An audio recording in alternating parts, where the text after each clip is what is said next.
Bonjour à toutes et à tous, ici Margot, créatrice de Un petit rayon de braise, série de podcasts 100% pur beurre, interviews d'entrepreneurs bretons optimistes pour égayer votre journée.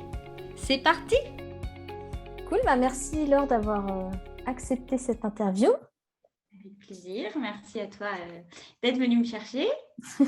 Oui, on s'est rencontrés un petit peu par hasard sur LinkedIn, c'est la joie des réseaux sociaux. Oui, heureusement qu'il y a des joies. Alors, du coup, tu t'appelles Laure Hasbrook, entrepreneuse à contre-courant. C'est toi-même qui te définis comme ça. Fondatrice et CEO de Darkslide Seaware. Tu nous expliqueras peut-être un peu après ce que c'est. Et le Love Coworking à Rennes depuis 5 ans. Donc, un lieu de coworking un petit peu différent puisque c'est dans un loft comme à la maison. Et puis, tu es aussi associée chez Time for the Planet. C'est ça, tu as bien résumé. Après, associer Time for the Planet, c'est une façon de prendre part au mouvement Time for the Planet. Parce que nous, on prend une petite action, mais en prenant une action, on est associé. Donc, on est des milliers ou des millions bientôt d'associés. Comment est-ce que tu te définirais en 3 tags, 3 hashtags, 3 mots-clés qui définiraient Laure? Du coup, je te résume ma bio, entrepreneuse, profondément entrepreneuse et pas calculée. Hein, c'est un mode de vie, un mode de réflexion, un mode de pensée. Et après, moi, je le vis bien quand d'autres en ont peur. Mais je pense que c'est vraiment un état d'esprit. Je suis née avec ou pas. Ensuite, rêveuse, grosse rêveuse. Mais rêveuse dans le sens où j'ai pas peur d'avoir des rêves. Après, il faut juste se dire qu'on va peut-être pas tous les accomplir, mais rêver, ça fait du bien. Ça permet de sortir du quotidien. Et kitesurfeuse, ma passion qui me permet de vider la tête et d'être dans mon élément qui est l'eau, qui m'apaise énormément et qui me permet d'oublier mes rêves et mes projets pro pour me recentrer. C'est ma méditation à moi, en fait, je crois, le kitesurf. Voilà. Merci. C'est vrai que chacun trouve dans le sport son instant méditatif. Moi, c'est la course à pied. Je ne connais pas du tout les sports nautiques, mais je salue les personnes qui en font parce que ça a l'air très exigeant quand même. Ouais, il faut découvrir et après, il faut aimer l'eau et puis il y a la mer, les océans, tout ça, mais c'est ma méditation à moi. Alors, moi, j'aime bien dire qu'en Bretagne, c'est pas moi qui le dis d'ailleurs, c'est tous ceux qui habitent en Bretagne disent qu'il fait beau plusieurs fois par jour. Il n'y a que les Parisiens pour dire qu'il pleut en Bretagne. Et donc, puisqu'on a plusieurs rayons de soleil, je serais curieuse de savoir quels sont, toi, tes 3 rayons de soleil au quotidien, les 3 choses qui illuminent tes journées. Alors, la première, c'est me réveiller à côté de mon homme. Ça, c'est important, c'est mon équilibre au quotidien. Ma deuxième, c'est le sourire de mes clients. Rendre des clients heureux, ça, c'est la sensation de savoir pourquoi tu te lèves le matin. Ça rassure dans justement mettre du sens à ce que tu fais et répondre à un besoin, mais qui est réel et pour lequel tu t'es attelé. D'abord personnellement, mais en espérant faire plaisir à d'autres. Donc, quand tu fais plaisir à tes clients, c'est super. Et mes projets qui me permettent de me projeter sur mon quotidien et pourquoi j'y mets de l'entrain et pour aller où et surtout dans quel but. C'est vrai que aujourd'hui, quand quelque chose ne me parle pas et qui pour moi n'a pas de sens, je m'arrête et je me dis tant que je n'y trouve pas du sens, je ne le fais pas. Même si c'est la norme et qu'il faut faire comme ça, si moi je ne trouve pas de sens à ce que je suis en train de faire, déjà je ne saurais pas le vendre en fait. Parce que je ne saurais pas l'expliquer. Donc voilà. Et tu as des projets là en cours que tu développes? Alors, des projets ou des idées? Parce que des idées, j'en manque pas, mais en fait, là, je suis en vrai lancement de marque, puisque pour le moment, les produits ne sont pas encore sortis. J'ai créé Darkslide, donc, qui est une marque de prêt-à-porter. Donc, pourquoi Darkslide? C'est le nom d'une figure en kitesurf. Donc, en général, quand tu fais du kitesurf et que tu es un peu assidu, tu vas tout de suite te reconnaître dans le nom de la marque et tu vas savoir qu'elle t'est destinée. Et j'ai pris cette décision en plein Covid de monter cette marque puisqu'on avait fermé mon coworking et que moi, si on m'empêche de bosser, j'ai quand même un vrai problème. Et je me suis dit, mais non, on ne peut pas m'empêcher de bosser. Et j'avais envie de changer un peu d'activité et surtout être au plus proche de de ce qui me ressemble. Et du coup, j'ai décidé de me lancer dans le textile du jour au lendemain, en me disant que je vais m'entourer de professionnels. Donc, pour le moment, c'est mon projet en cours parce que j'ai mis un gros pari avec tous les investissements qui vont. Parce que je ne lance pas une petite collection, je lance vraiment les choses à fond. Donc voilà, normalement la sortie des premiers produits en novembre et il y a encore du boulot dans le site internet, tout, enfin tout quoi, plein de trucs encore à faire. Voilà. C'est le côté entrepreneur, il faut tout faire. Ah ben, en fait, l'entrepreneur, j'appelle ça un chef d'orchestre. Il supervise, il s'assure que la direction qu'on est en train de prendre est la bonne et après, il lui faut les meilleurs musiciens, quoi. C'est un peu ça. Alors justement, c'est assez incroyable parce que du coup, ton coworking a fermé effectivement vis-à-vis du Covid et tu t'es dit direct, bon, bah, je ne peux pas ne pas bosser, je vais créer un autre truc. Je pense que c'est super aligné avec l'optimisme. Comment est-ce que toi, tu définirais l'optimisme? Alors, j'adore une citation de Churchill qui est une autre qui est le succès, c'est d'aller d'échec en échec sans perdre son enthousiasme. Et en fait, moi, mon optimisme, c'est de me dire que tant que je peux me relever, bah, je ne suis pas morte, en fait.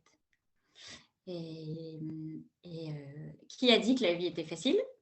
Personne. Et qui a dit que quand il y avait des choses qui n'allaient pas, il fallait se concentrer dessus, alors qu'on peut se concentrer sur des choses qui vont bien. La vie, c'est un pot de plein de trucs. Comme les chocolats, il y en a des bons, il y en a des pas bons. Il y en a qu'on aime et il y en a qu'on n'aime pas. Et voilà, et la force que tu auras à continuer à avancer, c'est d'abord, il faut commencer à tomber, quoi. D'abord, il faut commencer à prendre des échecs et ça travaille bien ton humilité aussi. C'est important de travailler son humilité. Sinon, un entrepreneur qui n'a pas d'humilité ne pourra pas aller très loin. C'est impossible. Alors, comment tu travailles, toi, cette humilité? Je pars du principe qu'on peut échouer. En fait, je pars du principe que je ne sais pas tout, que je réinvente rien, que je ne vais pas révolutionner le monde. Je crée les choses à ma manière, à la hauteur de mon savoir et de mon expérience et de comment j'imagine ce que je veux faire, mais à aucun moment je me dis ah non mais là mon idée c'est la meilleure, personne n'y a pensé, je vais tout cartonner.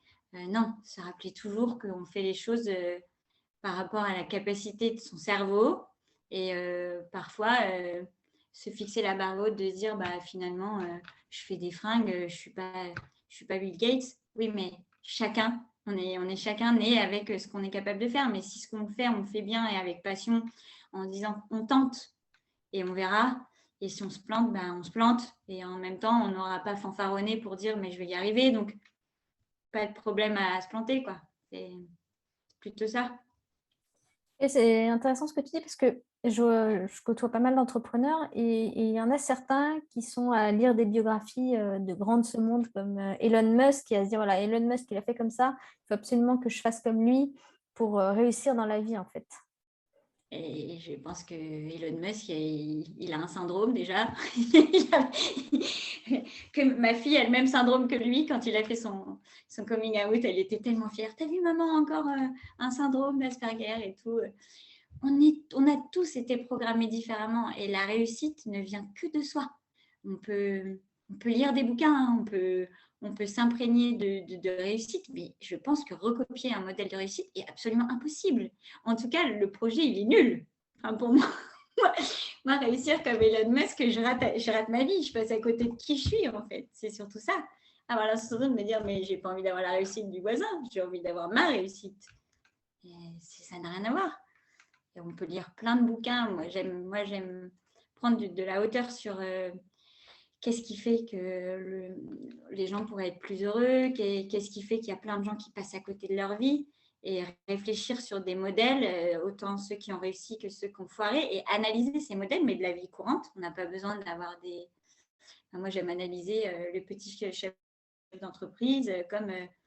c'est pas parce qu'on est Elon Musk qu'on vaut mieux qu'un autre. Alors, bien sûr, peut-être sur les chiffres, sur le compte bancaire, mais chacun ses objectifs. Moi, c'est pas mon objectif du tout.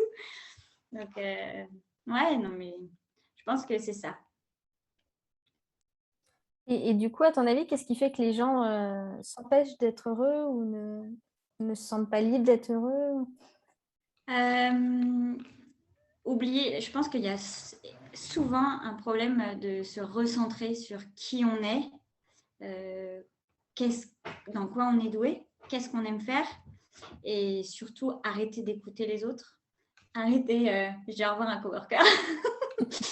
Arrêter de se laisser influencer. Je pense que la chose qui met le plus d'entraves dans la créativité, c'est l'influence.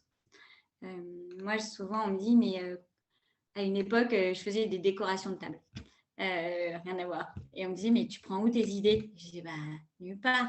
Je dis, mais je sais pas, t'es pas allé chercher sur Pinterest? Je dis, bah non, si je fais ça, je crée quand? En fait, pour moi, notre potentiel ou notre talent, et on a tous un talent différent, il vient de nous. Si on va le chercher autre part, c'est qu'a priori, c'est pas notre talent.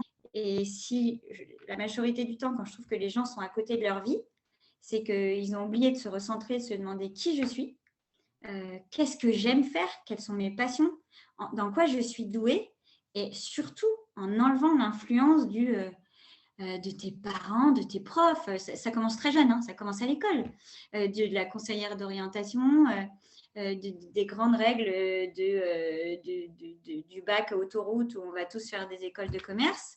Et après, ça continue dans la vie avec tes potes. J'en discutais avec une amie ce midi qui me disait, mais c'est fou, en France, quand tu n'as pas de métier, les gens te disent, bon alors, ça y est, tu as trouvé. Parce que juste, tu veux prendre une pause dans ta vie, en mode, je prends une pause dans ma vie, et dès que tu n'as pas de métier, on ne te situe plus socialement. Comme si notre métier nous définissait en tant que tel, alors qu'en vrai, c'est nous qui nous définissons en tant que tel, et notre métier n'est qu'une extension de quelque chose qu'on sait faire et qu'on apprécie de faire. Et pour moi, les gens qui ont perdu de l'optimisme ou de la motivation, c'est qu'en se levant le matin, ils ont oublié qui ils sont. Et pour ça, il faut juste prendre du recul et s'accepter une pause, s'accepter de ne pas bosser pendant 6 mois, s'accepter de rien faire. C'est pas honteux, en fait. C'est juste pour une bonne cause, se retrouver soi-même. Donc, Avant début. s'accepter soi-même, en fait, c'est ça la clé pour... Complètement. Aucun jugement sur qui on est. Aucun jugement de valeur ni d'échelle. Pour moi, il n'y a pas d'échelle dans qui on est. Les personnes qui, pour moi, ont la plus belle réussite, c'est ceux qui ont réussi à se comprendre. On s'en fout du compte bancaire, on s'en fout de la réalisation professionnelle. Ouais. Bah, top. C'est difficile de le mettre en application, mais c'est vrai que moi, j'ai pris une période de break là, pendant pas 6 mois, mais presque 6 mois. Mais à contrario, j'étais dans un entourage plutôt ouvert à ce type de problématique. Donc, il me disait, ah, c'est cool, tu prends du temps pour réfléchir, prends du temps pour toi, va pas trop vite dans quelque chose. Mais c'est vrai que j'avais la tendance de me dire, il faut absolument que je retrouve quelque chose et vite. Et quelque chose qui me valorise socialement, qui a un statut et dans lequel je fasse quelque chose. C'est terrible. C'est terrible cette course à la valorisation sociale parce que en France, après t'avoir demandé ton prénom, on te dit qu'est-ce que tu fais dans la vie? Fais chier. Pourquoi? Après mon prénom et mon nom, ce qui me définit en tant que personne, c'est mon métier. On a raté un truc, quoi. Et tu poserais quoi comme deuxième question? C'est quoi? Qu'est-ce qui te fait kiffer? Qu'est-ce qui te fait kiffer dans la vie? Qu'est-ce qui te rend heureux, quoi? Qu'est-ce qui te fait vibrer? Voilà, c'est ça. Et alors toi, qu'est-ce qui te fait vibrer dans la vie? Ah bah tout ce que je fais. Tout ce que je fais. Entreprendre, faire du kite, passer du temps avec des gens que j'aime et surtout bazarder le conformisme, bazarder les mondanités, bazarder les obligations. Et là, il y a 3 mois, j'ai vécu le drame qu'aucune maman voudrait vivre. Perdre son enfant, ça te donne une légitimité pour envoyer chier tout ce qui pour moi était du domaine du conformisme et qui me saoulait en disant non mais là, j'ai plus envie là. ça, je ne veux plus le faire, ça, je ne veux plus le faire. Parce que la vie ne tient qu'à un fil. La vie ne tient qu'à un fil et c'est notre vie. Et c'est, enfin moi là, alors pour le coup, aujourd'hui, c'est moi d'abord, quoi. Alors j'ai encore une autre fille dont je m'occupe et que je vais accompagner, mais il ne faut pas s'oublier d'abord, quoi. Et et les conformismes et on a des codes sociaux et tout, mais il faut quand même qu'ils soient en accord avec nous-mêmes et notre développement personnel. Sinon, on s'y perd aussi. S'entourer d'amis qui ne nous ressemblent pas, c'est le meilleur moyen de ne pas comprendre ce que tu fous là, quoi. Tiens, mais non, mais en fait, ce qu'ils viennent de dire, j'adhère pas. Leur façon, et notre positionnement social, il vient souvent des parents parfois, notre problème d'échelle, et des potes, quoi. Des amis qui justement, alors tu vas faire quoi maintenant? Tu as trouvé ton nouveau métier? Maintenant. Mais bon. Et alors justement, bon, tu as vécu un événement difficile. Qu'est-ce qui a fait que, parce qu'une personne normale, j'imagine, elle ne serait pas là, toute souriante devant la caméra quelques mois plus tard. Qu'est-ce qui t'a donné cette force, en fait, de passer à autre chose, de rebondir, en fait? Ouais, alors c'est pas passer à autre chose, hein. C'est vraiment accepter la situation en tant que telle, accepter que je ne pourrais plus rien y faire. Ma fille n'est définitivement plus là. Repenser à toutes ces choses qu'elle m'a dites me concernant, me dire maman, tu es une guerrière, tu dois continuer à faire tout ce que tu fais. Elle me regardait avec beaucoup d'admiration et en même temps, elle me partageait aussi ses souffrances. Donc, d'une certaine manière, je m'étais préparée à son départ. C'est pas comme un accident de voiture, c'est pas comme un cancer, c'est une enfant qui a un mal-être tel qu'elle ne supporte plus la vie, elle ne supporte plus, et surtout l'impuissance d'une maman à pas savoir sortir ton enfant de là. C'est un niveau d'acceptation qui va au-delà de t'oublier toute culpabilité, parce que sinon, pour le coup, tu rebondis jamais. Et elle refuserait que je m'enfonce, elle le refuserait, et elle voudrait que je continue à avancer, et elle m'en avait parlé déjà. Donc voilà, c'est moi le chemin du deuil, je l'avais presque préparé en me disant bon bah prépare-toi au pire et ça va être quoi après. Et je peux plus rien faire. Elle n'est pas là, et si je m'écroule, on emmène 2 personnes plus sa grande sœur qui est encore là et qui a besoin de moi. Donc bah non, on avance et c'est comme si elle était avec moi tous les jours, qu'elle m'a transmis sa force et qu'aujourd'hui, elle peut vivre avec moi, mais elle est dans un monde qui est beaucoup plus, j'espère, doux pour elle. Et personne pour la juger, personne pour la harceler, personne. C'était une enfant très différente et qui assumait sa différence, mais malheureusement, ils ne se font pas de cadeaux. Ils ne se font vraiment pas de cadeaux. Quand tu sors du lot et qu'en plus, tu as le culot de dire bah ouais, je ne suis pas comme les autres et je l'assume, bah, tu déranges. Et ma fille faisait partie de ces personnes qui dérangent. Voilà. Donc pour elle, j'abandonnerai surtout pas. Surtout pas. Et cette force que tu as, bon, là, le deuil et ta fille, donc du coup, te l'ont donné encore davantage, mais d'où elle te vient? Est-ce que tu l'as depuis toute petite? Comment est-ce que tu as acquis finalement cette force? Ah, mais c'est sûr qu'après, c'est un tempérament depuis toute petite. Mon père me disait il n'y a pas longtemps, quand je t'emmenais à l'école et qu'il pleuvait, tu étais heureuse parce que tu sautais dans les flaques. Voilà. Au lieu de râler parce qu'il t'a fallu mettre un caouet, toi, tu mettais tes bottes et tu allais sauter dans les flaques. Donc, a priori, j'avais ce potentiel à me satisfaire de toute situation. Et en effet, ma fille, et c'est ça qui est difficile, c'est que ma fille n'était pas comme moi. C'est pas parce que c'est mon enfant qu'elle va penser comme moi. Et elle voyait toujours le verre à moitié vide, quand moi, je le voyais à moitié plein, malgré l'éducation que je lui ai transmise, malgré le fait que je l'ai éduquée, parce que je me suis occupée de mes enfants, je n'ai pas travaillé pendant 10 ans. Donc, moi, je crois beaucoup à la programmation génétique. Après, je pense que plus on grandit et plus la maturité fait qu'on prend de l'acceptation sur qui on est et que si on veut aller mieux, il faut travailler sur ça. À 12 ans, on est trop jeune. Enfin, il y a trop de choses qu'on ne peut pas accepter à 12 ans parce qu'on n'a pas assez de recul. Mais oui, il y a une programmation de base et une analyse de se dire est-ce que je veux continuer à me plaindre et être malheureux ou est-ce que je veux me mettre un coup de pied au cul et me dire bah, j'ai 2 options, quoi. Soit je me dis que me plaindre ne sert à rien, ne change rien et je serai encore dans à me plaindre, ou j'essaye de mettre un coup de pied au cul et de me dire mais il n'y a que moi qui peut être acteur de ce changement et faire en sorte que ben, ça puisse être plus beau en fait.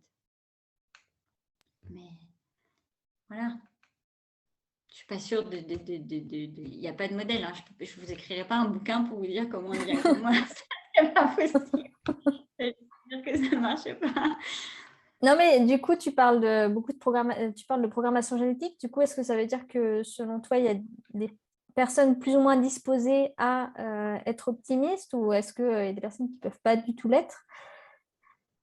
Je ne suis pas scientifique, donc je ne m'avancerai pas du tout là-dessus. Mais la propension de personnes que j'ai pu voir évoluer depuis que je suis toute petite, ce qu'on appelle les copines good vibes, que quand tu les vois, tout va toujours bien, même si elles ont des soucis. Et les copines bad vibes qui ont toujours des milliers de problèmes, 37 ans après, c'est les mêmes. Donc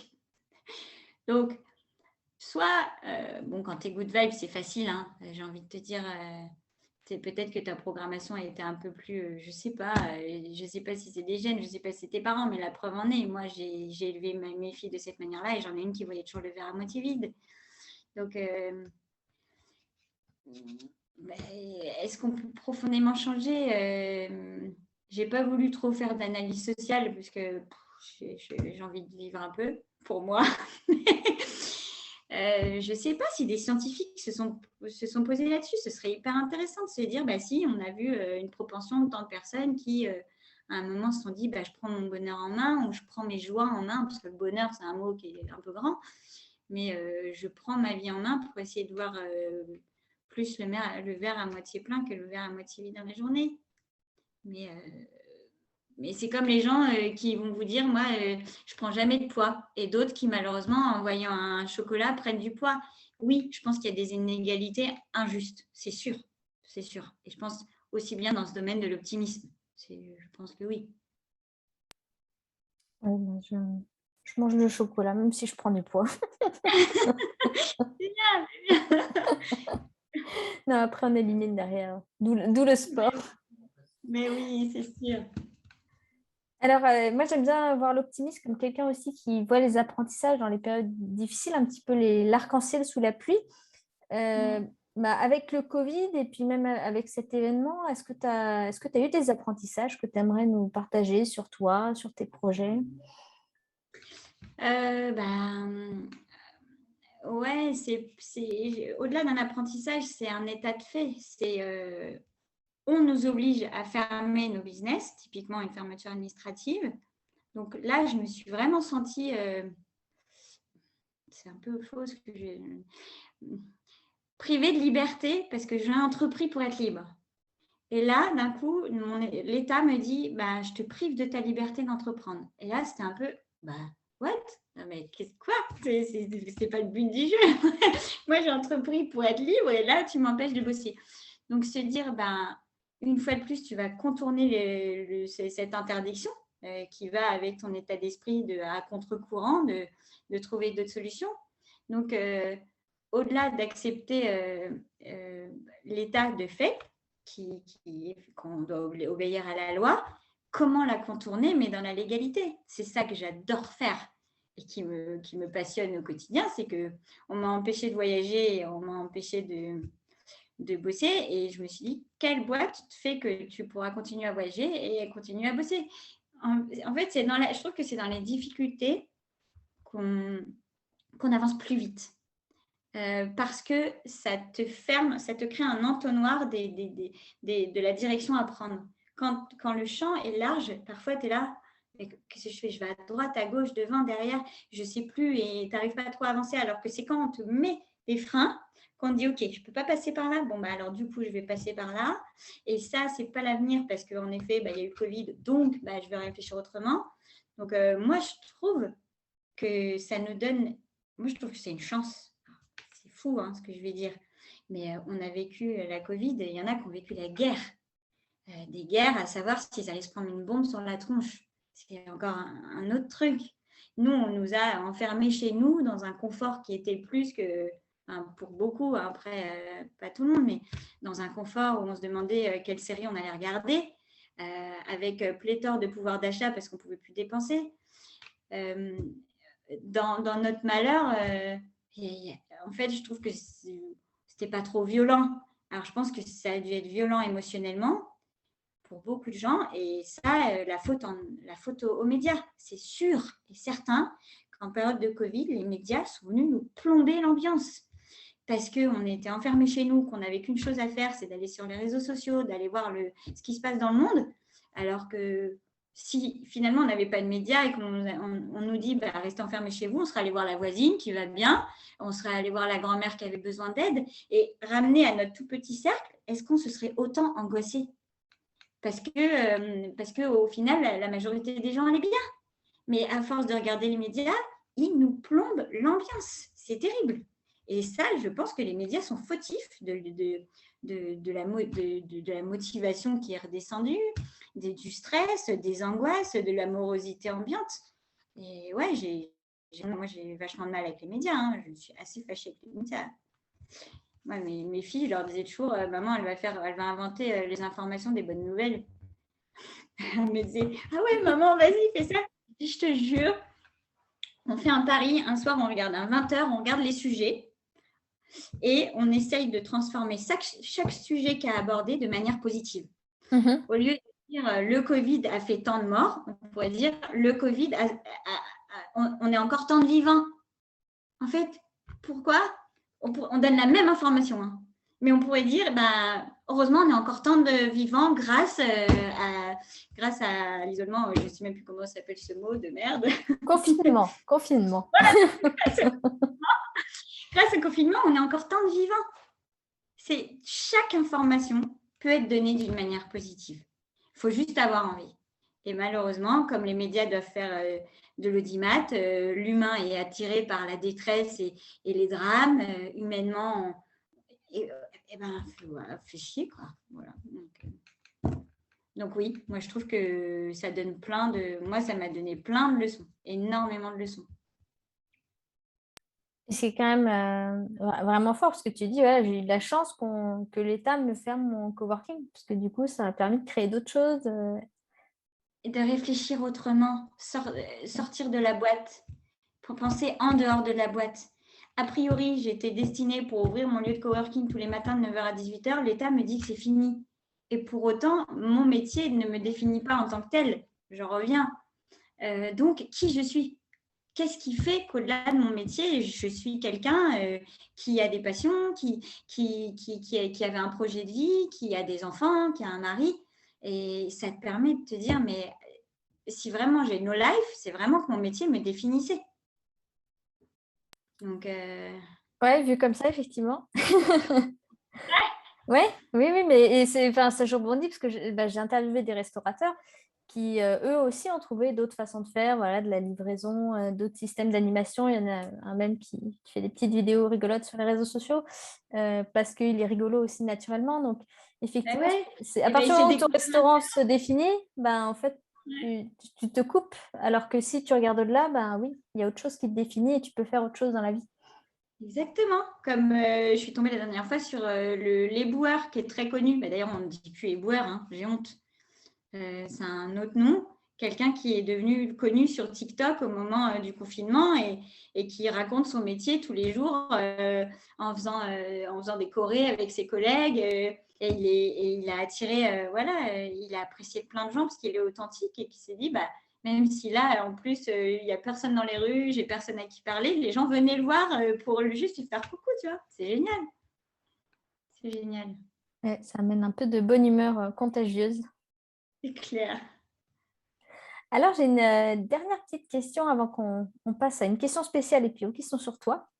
Alors, j'ai bien compris que tu n'écrirais pas un livre sur des conseils pour être optimiste, mais si tu devais donner un conseil aux personnes qui sont un peu moins optimistes, ce serait lequel?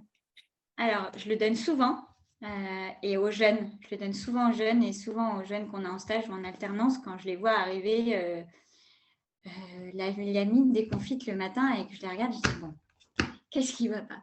Mais je suis angoissée. Et je dis mais t'es angoissée de quoi? Ah je ne sais pas ce que je vais faire dans 6 mois. J'arrive pas à dessiner mon avenir. Je ne trouve pas d'école. Je dis bon, d'accord. Alors, dis-moi, t'as à manger? Demain, tu as un papa ou une maman qui peut t'héberger? Oui. Donc, ça veut dire que tu as à manger et tu as un toit. Qu'est-ce qu'il y a de plus important pour ta survie? Parce que même un toit, j'ai envie de te dire, si tu n'habites pas à New York avec des -40, tu survis encore. Mais c'est ramener notre existence à l'essentiel. C'est qu'est-ce qui fait que notre corps survit? Avoir à manger et avoir un toit, j'ai envie de dire. Et avoir de l'amour, c'est-à-dire un noyau de personnes qui, l'amour, il y a une recherche qui a été faite sur 50 ans par Harvard et on a conclu que la clé du bonheur, c'est l'amour. Ils ont étudié 900 sujets, je crois. 900 sujets qui ont réussi, qui n'ont pas réussi, qui ont eu des fortunes, pas de fortune. Et la fin, c'est ce qui rend les gens heureux, c'est l'amour. Voilà. Donc, et lui dire, t'as quel âge? T'as 20 ans. OK. Est-ce que tu as un emprunt sur le dos? Non. Est-ce que tu as des études de tes enfants à payer? Non. Est-ce que tu es surendetté? Non. Alors, viens, tu relativises. Tu prends ton temps. Si en septembre, tu ne sais toujours pas quoi faire, tu prends ton sac à dos, tu vas faire un tour du monde. Bon, là, ce n'était pas le bon moment. On était en Covid. Mais qu'est-ce qui presse? Qu'est-ce qui presse à partir du moment où tu as à manger et un toit, dans le sens où je pense à des pays en guerre où les enfants se demandent comment ils vont survivre. Donc, se rappeler que notre existence, elle tient à des choses de basiques. Tous ces besoins qu'on s'est créés dans notre quotidien en termes de pouvoir d'achat ne sont pas essentiels. Ils ne nous définissent pas pour survivre. Donc, quand on s'est rappelé tout ça, et même moi, en tant qu'entrepreneuse, de cumuler des emprunts, j'en ai 4 en cours. Quand je fais le cumul des montants que j'ai empruntés, je pourrais ne plus dormir le soir. Et en fait, dans mon emprunt, je paye une assurance. Donc, ça suffit, en fait. J'ai promis à la banque que je ferais de mon mieux pour réaliser mon projet et j'ai bien l'intention de m'y tenir. Mais si vraiment ça ne fonctionne pas, j'ai une assurance. Enfin, les banquiers ont 40 000 parapluies pour s'assurer qu'ils ne vont pas perdre d'argent. Donc, pourquoi moi, je vais m'empêcher de dormir pour eux? Ben non, c'est hors de question. Voilà, c'est se dire toujours... qu'est-ce qui peut m'arriver? C'est vraiment, si je suis un délinquant, je peux finir en prison, mais tu n'avais qu'à être un bon citoyen. La guerre peut nous tomber dessus, des choses graves peuvent nous tomber dessus, des gens comme on voit là, qui quittent leur pays accrochés aux roues d'un avion. Ouais, ça, tu te dis que les gens, ils se disent qu'ils vont mourir. Mais se dire, est-ce que en fait, j'ai l'essentiel? Oui. Bon, alors, on va travailler sur ce qui peut aller mieux, doucement, on ne va pas se mettre la pression. Mais déjà, je vais bien. J'ai à manger, j'ai un toit et je vis dans un pays qui n'est pas en guerre. Voilà. Et revenir à l'essentiel et là, ça Ouais, relativise tout. c'est ça. C'est ça. Ah bah, elle était reboostée. Hein. À chaque fois, elles me disent merci, tu m'as donné une claque. Mais vraiment, et elles repartent de chez moi en fin d'année. Elles me disent, mais la leçon que tu m'as donnée là, je vais m'en servir toute ma vie. Dans tous ces moments où l'angoisse va monter, je vais te casser, enfin voilà, faire redescendre le soufflet et me dire, est-ce que je suis en danger de survie? Voilà, donc ça va, t'inquiète. Et je peux me permettre d'échouer en plus. Et oui, mais bien sûr, évidemment. Oh là là. Merci. Alors, j'ai une question que c'est pas moi qui la pose, c'est mon interviewée précédente. Je fais des petites questions croisées comme ça. Et mon interviewée précédente, c'était Laurent Gounel. Je ne sais pas si tu connais. Non. Qui est un auteur sur des livres autour du développement personnel. Et donc, sa question, c'est en rapport justement avec la lecture. Est-ce que tu es plutôt roman ou essai? Je ne lis pas. C'est pour ça que je ne connais pas. Je lis pas du tout. Même pour mon bac français, je n'ai pas lu mes livres. Donc, c'est pour ça. On évitera de faire écouter le podcast aux étudiants. Ouais, un esprit qui est incapable de se concentrer. J'ai du mal à partir. J'y arrive pas. Je n'y arrive pas. Au bout de 2 pages, j'ai abandonné. Donc, et ben, je l'ai accepté. J'ai même pas honte de le dire en public. Tu sais, de dire que tu lis pas, ça fait la personne qui a raté un bout de je sais pas, mais non, j'ai pas honte. J'y arrive pas. J'y arrive pas. Bien, on va pouvoir passer aux questions un peu plus intimes, aux questions sur toi.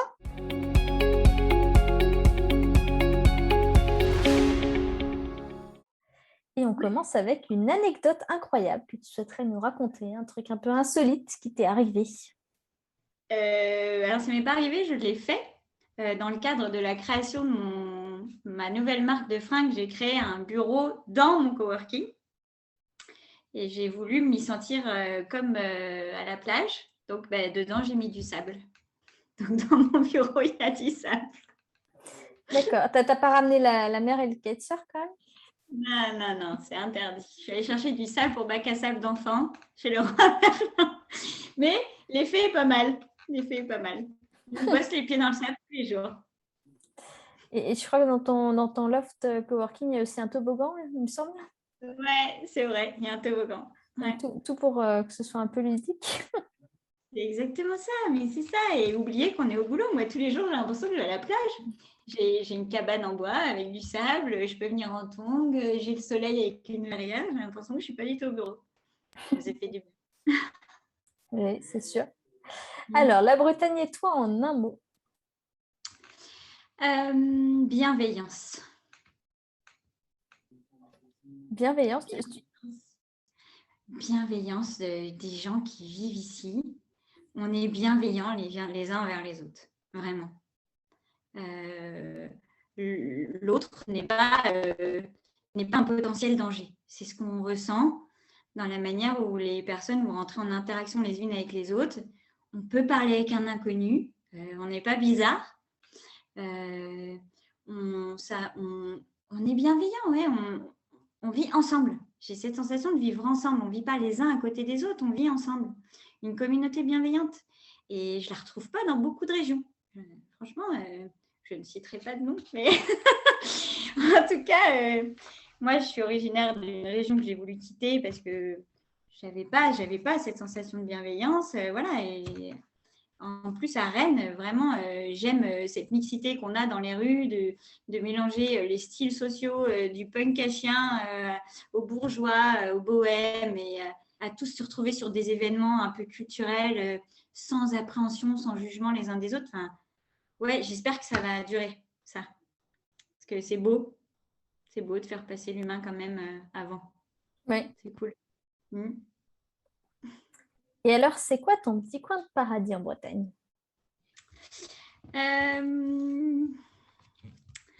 Mon craquage. Saint-Cal-le-Guildo. Saint-Cal-le-Guildo, Côte-Nord.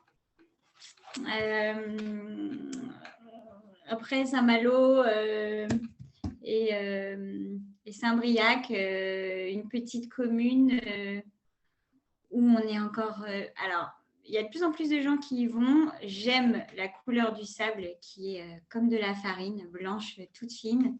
Une plage immense, un petit centre et encore une sensation que il a été préservé d'une attaque massive.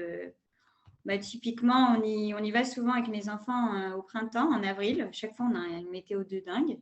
Je crois que les deux plus beaux mois en Bretagne ou en France, je ne sais pas, mais en Bretagne, c'est avril et septembre. Je crois que je vais pouvoir faire une analyse sur nos plus beaux mois. Mais à chaque fois que j'ai pris des vacances en avril, on m'a dit, mais t'es sûr que tu es partie en Bretagne en avril? Mais oui. On a une météo incroyable et typiquement un appartement qui est comme ça au bout de la plage centrale, et vers 18h, la plage se vide et on a l'impression que la plage est notre jardin avec une vue sur les maisons. On a de la chance quand même en Bretagne de ne pas avoir des côtes déstructurées par des immeubles horribles avec des jolies petites maisons. Et c'est un lieu qui m'apaise énormément et j'adore être là-bas. Typiquement cet appartement que j'adore. Et ouais, l'impression que c'est la nature qui domine plutôt que nous, quoi. Donc, j'aime bien ce petit lieu. Merci. Alors, est-ce que tu es plutôt phare breton ou Queen Amman? Non, moi, je suis andouille de Guéméné. Je suis définitivement une bouche salée. Heureusement pour moi, parce que mon homme bosse pour le chocolat. Donc, autant te dire que j'ai intérêt à être bien accrochée. Et non, je suis une bouche salée, donc andouille de Guéméné. Donc, j'imagine que c'est galette plutôt que crêpe. Exactement, galette plutôt que crêpe. Ouais. Est-ce que la marinière est toujours à la mode selon toi ou est-ce que c'est démodé? Elle sera indémodable. Elle est trop classe, elle est trop élégante, elle est intemporelle. La marinière ne se démodera jamais. Bleu marine et blanc, mais elle est en toutes circonstances, peu importe l'événement auquel tu peux aller, tu seras élégant avec une marinière. Et un dernier mot en breton? Alors là, je vais dire Yao, qui veut dire en route. et qui me vient d'une fondation dont je fais partie, qui est une fondation bretonne qui s'appelle Yao et qui met en lien des entrepreneurs filleuls et parrains. C'est-à-dire qu'on devient mentor d'un entrepreneur. Donc, moi, j'ai eu mon parrain, qui est du coup une mise en relation d'un entrepreneur qui a plusieurs années d'expérience pour t'accompagner dans ton entrepreneuriat au quotidien. Et moi, je suis devenue maintenant marraine aussi. Donc, j'ai une filleule que j'accompagne. Et tu les accompagnes dans une forme de liberté où tu laisses libre à ton filleul de te dire à quel moment il a besoin de toi et dans quel domaine.